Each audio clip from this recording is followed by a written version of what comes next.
Hola, hoy estamos en la sección 4 del taller de restauración de muebles y objetos antiguos. Vamos a seguir donde lo habíamos dejado en el vídeo anterior. Como veis, habíamos dejado la pieza ya lijada y en tratamiento para la carcoma y la polilla, que nos había quedado metida en una bolsa de plástico. Lo que he hecho ha sido, al sacarla del plástico, transcurridos esos días que os dije que debía estar, bueno, tenía que haber estado como mínimo 2 o 3 días, esta ha estado casi 6. Bueno, después de eso lo que he hecho ha sido encolar, como os había comentado que iba a hacer, la pieza esta que habíamos restaurado, que estaba partida, la he encolado con cola blanca de carpintero, como la que os había enseñado el primer día.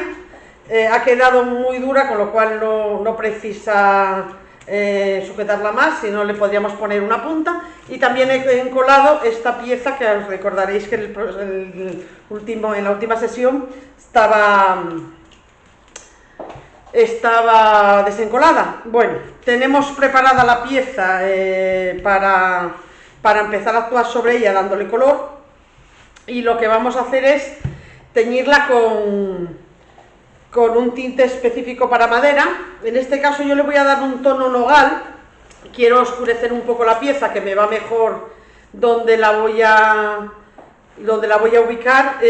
Quiero oscurecerla y darle un tono un poquito más seco, que este tono así un pelín anaranjado que tiene el avellana. Entonces, bueno, voy a utilizar un tinte nogal. Como os expliqué el primer día, voy a utilizar un tinte al disolvente. En este caso yo voy a utilizar este que tenía ya en casa, de haberlo utilizado más veces. Os había enseñado los pequeños que se venden en manualidades. Este es quizá más dirigido a uso profesional.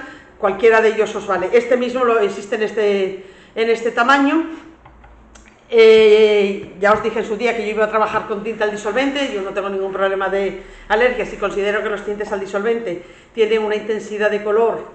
Vamos a ver, conseguimos el mismo color, pero digamos que la brillantez del color es superior en las piezas que son teñidas con tinte al disolvente. Pero si ustedes fueran alérgicos o no les gustara, son menos ecológicos claramente, y que prefirieran utilizar un tinte al agua, pues lo podrían hacer sin ningún problema, siempre que la pieza esté bien lijada y no tenga restos de barnices ni ceras.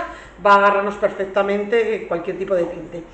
En cuanto a los tintes, yo voy a utilizar un tinte que ya viene hecho, pero también tenemos la opción, sobre todo si vamos a trabajar con tintes al agua, de hacerlos nosotros a través, por ejemplo, en el caso del nogal, a través del extracto de nogal, la nogalina, que bueno, viene en polvo, se compraría en polvo, se desharían los polvos en agua templada tirando a caliente, y a más intensidad de color, o sea, con más color se va a conseguir a más cantidad de polvo en el agua. Va a llegar un momento en el que el agua se sature y ya no admita más, pero sencillamente vamos a poder degradar los colores a base de echarle el diluyente que sea. En el caso de la nogalina, con más cantidad de agua, nos va a dar toda la gama del nogal, desde un nogal muy claro hasta un nogal más intenso. Lo mismo ocurriría con estos tintes. De fábrica traen un tono base que está hecha, la muestra está hecha sobre madera de clarita, pues tipo pino o haya. Entonces, si quisiéramos rebajarlo porque tuviera mucha intensidad, lo que haríamos sería echarle su diluyente natural. En este caso le añadiríamos disolvente y conseguiríamos aclarar el tono. Hay que tener en cuenta que los tintes suman tonos. Eso quiere decir que en este caso, como la madera ya tiene un cierto color, cuando yo aplique el tinte nogal que voy a aplicar, va a quedar siempre más oscura que si la aplicara directamente sobre una madera en pino natural. Va a sumarse al tono que ya tiene. Bueno, para teñir vamos a proceder de la siguiente manera. Vamos a dar primeramente una mano con brocha o pincel. Yo voy a echar un poquito de tinte en un envase. Ya les comenté, al ser al disolvente, que ataca los plásticos, entonces en un tarro de cristal o de metal hay que echar el producto, y sencillamente con una brocha o un pincel adecuado, vamos a teñir. Yo voy a hacerlo con este pincel plano, puesto que los travesaños son suficientemente pequeños como para que me venga bien, pero si estuviéramos hablando de una superficie más grande, pues nos iríamos a una brocha de este tipo. Cargaríamos el pincel y sencillamente nos moveríamos a lo largo de la pieza, en el sentido de la veta.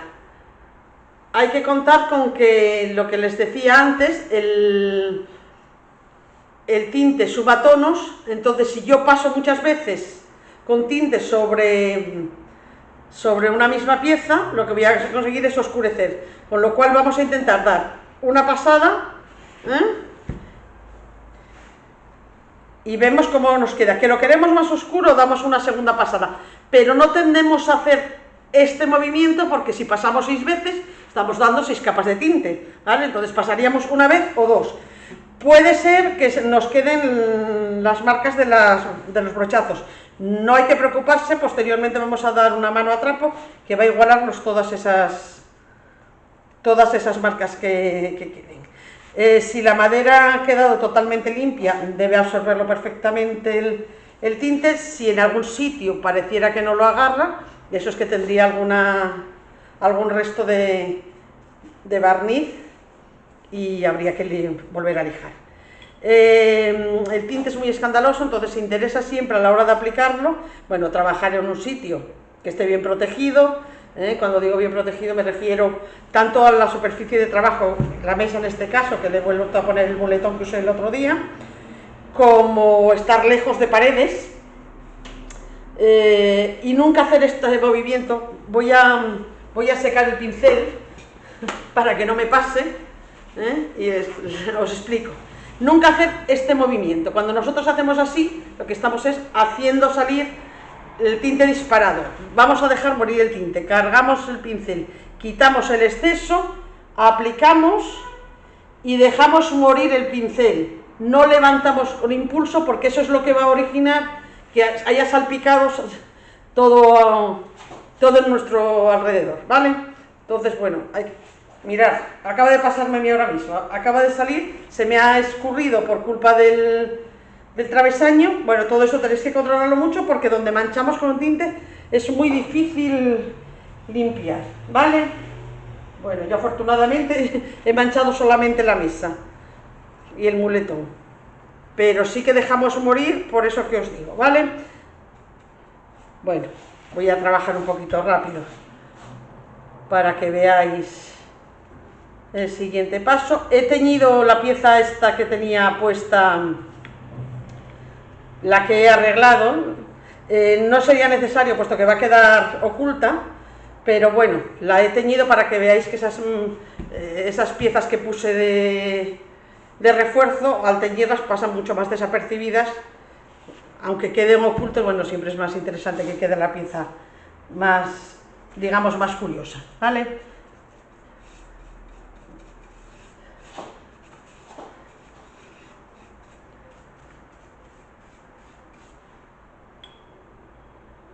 No llevéis nunca demasiado tinte en el pincel o en la brocha, para no correr riesgos de que nos ocurra esto que os estoy diciendo. Voy a teñir también esta pieza, aunque luego no le voy a rellenar los agujeros, por lo menos que quede teñida, si algún día alguien la desmonta, que vea que está toda igualada, ¿vale?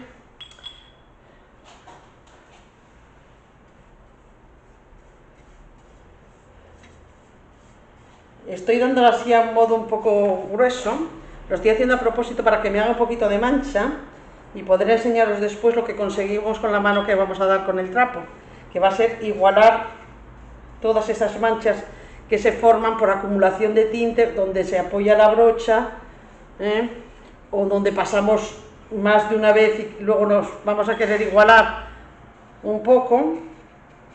Por eso lo estoy dando un poco grueso.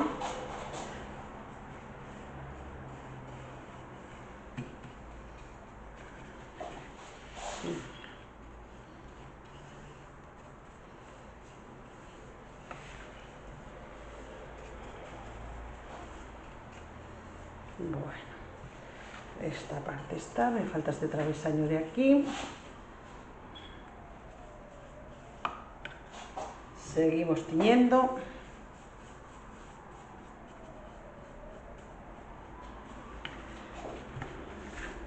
Intentar hacerlo, si lo hacéis con tintes al disolvente, en lugares que estén bien ventilados, porque estáis muy encima de la pieza y el disolvente, bueno, pues puede llegar a incluso producir mareos cuando se inhala demasiado, y si no, utilizar mascarilla. Pero bueno, estando en un sitio bien aireado, si es una pieza muy grande que vais a tener que estar mucho rato encima de ella, sí que os recomiendo que la vayáis haciendo por partes, que no la hagáis toda de una vez para que no tengáis ese problema.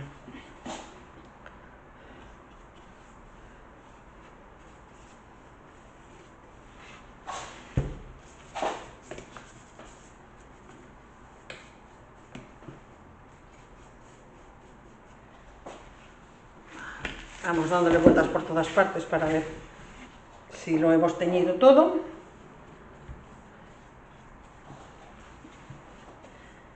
Si a mí con una mano no me resultara suficientemente oscura, le daría otra mano y iría ganando en intensidad de color.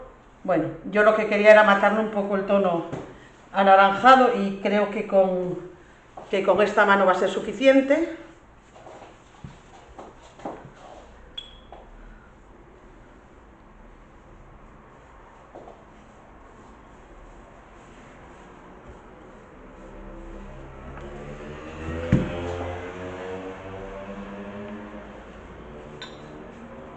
Utilizar siempre ropa de trabajo, porque ya os digo que si mancháis con tinte es difícil quitar las manchas.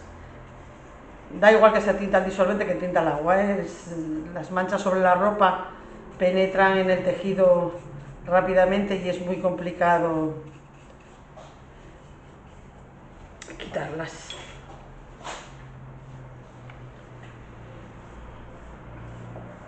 Bueno, la ventaja que tiene el tinte al disolvente sobre el tinte al agua, aparte de esa intensidad que os digo, que es como más vibrante, el color que resulta la oscuridad es la misma, se consigue la misma, pero sí que la intensidad, digamos, el brillo del color sí es superior con el tinte, la que se consigue con el tinte al disolvente.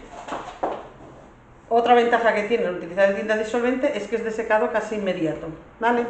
Entonces, bueno, creo que está todo. Ahora le daré la vuelta. Dejamos la brocha. Esta brocha la limpiaríamos primero con disolvente y después con agua y jabón. Bueno, y al humedecer la madera, en este caso está muy lijada, ya al ser una madera restaurada y que se ha trabajado mucho, está muy lijada, entonces bueno, no nos vamos a encontrar con ese problema, pero si fuera una madera nueva o que no hubiera estado muy tratada antes, pues sí que puede pasar que al humedecerla con los tintes, lo que pasa es que se saca pelo, vais a ver que se pone como más áspero. Bueno, eso lo vamos... Uy, creo que ha quedado aquí un trocito, sí. Es que cuando seca a veces entran dudas si es... Pero no, creo que no estaba teñida. Bueno, eso pasa mucho, lo de ir dando vueltas a las piezas y que vayan saliendo calvas pasa muy a menudo. Bueno, entonces el siguiente paso sería... Habría que lijarla suavemente. Vamos a utilizar lana de acero de grano muy fino, solamente para quitar eso, para afinar un poquito sin llevarnos mucho el tinte. Para eso tenemos que esperar a que seque un poquito el tinte. Ya os digo que en el caso del tinte al disolvente es un secado casi inmediato. En el caso del tinte al agua sí que habría que dejarlo secar pues un tiempo, dependiendo de la temperatura que haya, pues yo os diría que mínimo un par de horas, para que se deje lijar la madera. Bueno, vamos a esperar un poquito y volvemos con el lijado. Bueno, parece que la pieza ya está seca, así que vamos a proceder con un lijado, pero ya os digo que muy, muy ligerito, con lana de acero muy fina, como si le estuvierais pasando una bayeta para sacarle brillo. Sencillamente es pasar suavemente para quitarle eso, el pelo que pudiera sacar. Tenéis que tener cuidado, yo lo hago siempre con lana de acero. Se podría hacer con el taco si estuviera un poco gastado, o con lija fina, pero siempre tenéis que tener mucho cuidado de no llevaros demasiado el color en las aristas. Cuando lo hacemos con el taco de lija tendemos a hacer fuerza siempre en las aristas y tiende a perder color. Por eso yo me decanto más por utilizar la lana de acero, que es suficiente para esto que quiero, que es abrillantar un poco la madera, digamos, para afinarla, para recibir después la mano de trapo, y es suficiente, y no corro ese riesgo. Con la lana de acero fina es muy difícil llevarte el color, pero vaya, ya os digo que os serviría otro tipo de lija. Sí que es verdad que yo uso mucho la lana de acero, por eso, porque corremos menos riesgo con ella. Como yo a esta pieza le voy a dar un acabado con tapaporos, también voy a pulir ese tapaporos con lana de acero.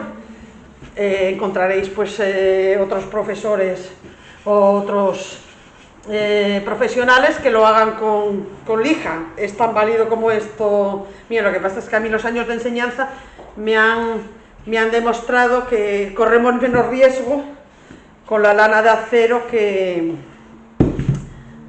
con lija o con un taco de lija, ¿vale? Bueno, ya veis que es un poquito pasar suavemente por encima. Limpiaría el polvo bien con un trapo, bien con un papel,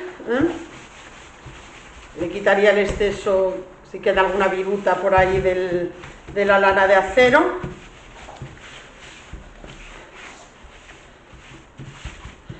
Mancha un poco todavía el trapo, señal de que no estaba totalmente seco el tinte, pero bueno, está bastante igualado y vamos a acabar de igualarlo con la mano de trapo que le vamos a dar ahora. Lo que quería ahora con esto era quitarle el polvillo. Voy a limpiar la superficie de trabajo. Eso sí, cuando trabajamos con lana de acero se crea mucho polvillo, es muy importante la limpieza, porque ahora mismo lo que estamos aplicando no pega, pero cuando demos tapaporos o demos barniz o cera, sí que los restos de la lana de acero sí que nos pueden quedar pegados y estropearnos el trabajo totalmente, Muy importante la limpieza. Bueno, pues aquí en este lateral y luego lo limpio bien. Limpio bien. Bueno, este trapo, como tiene restos de lana de acero, no nos vale. Cogemos otro trapo. Aquí sí que tiene que ser trapo. Vamos a ver, el tinte al disolvente no es tan agresivo como el disolvente, por eso estoy utilizando guantes de látex, porque tampoco empapamos tanto como el otro día que mojábamos con el disolvente en la lana de acero. Podrías utilizar los guantes que usamos el otro día más duros para este trabajo. Yo me voy a arreglar con el guante de látex, porque el proceso ahora sería dar una mano con el trapo, que lo único que queremos es igualar la pieza. Veis que mojo un poquito y sencillamente froto toda la superficie. Si viera que en alguna zona hay alguna mancha, no me ha quedado, no veo yo ahora mismo ninguna, con lo cual pero imaginaros que yo aquí he posado la brocha y ha quedado acumulada y te hace pues como una raya más intensa. Lo que hay que hacer es con este tinte frotar hasta que se iguala totalmente el tono. Ha quedado muy igualada y es lo normal, que quede bastante igualada, pero sobre todo cuando hay mucho contraste de color. Si partimos de una madera muy clara y le vamos a dar un tono muy oscuro, ahí sí que notamos las brochadas más que cuando no hay tanto cambio de color, ¿vale? Bueno, pues esto está. Una vez que hayamos dado la mano a trapo, ya os digo que la función que tiene es igualar. Si os hubiera quedado igualada no es una necesidad, pero bueno, de esta manera estamos seguros de que de que ha quedado igualada, y además pasamos bien toda la pieza, que no nos haya quedado ningún trozo sin teñir. Al ir pasándolo con el trapo lo vemos todo. Bueno, Está perfectamente igualada la pieza y quedaría preparada para el siguiente paso, que sería el del acabado, pero vamos a tapar los agujeros, lo que os comentaba el primer día. Vamos a tapar los agujeros, vamos a taparlos siempre una vez que tengamos el color. Podemos utilizar distintos materiales para ello, podemos utilizar un emplaste en pasta, como puede ser este es al agua, existe al disolvente, que tiene un secado, a la acetona, perdón, que tiene un secado mucho más rápido. Lo buscaríamos siempre al tono que vamos a tener la madera acabada. En este caso, yo en vez de hacerlo con esto, lo voy a hacer con cera. Tiene muy poquito para tapar y voy a hacerlo con estas barritas de cera, que son muy cómodas cuando tenemos muy poco que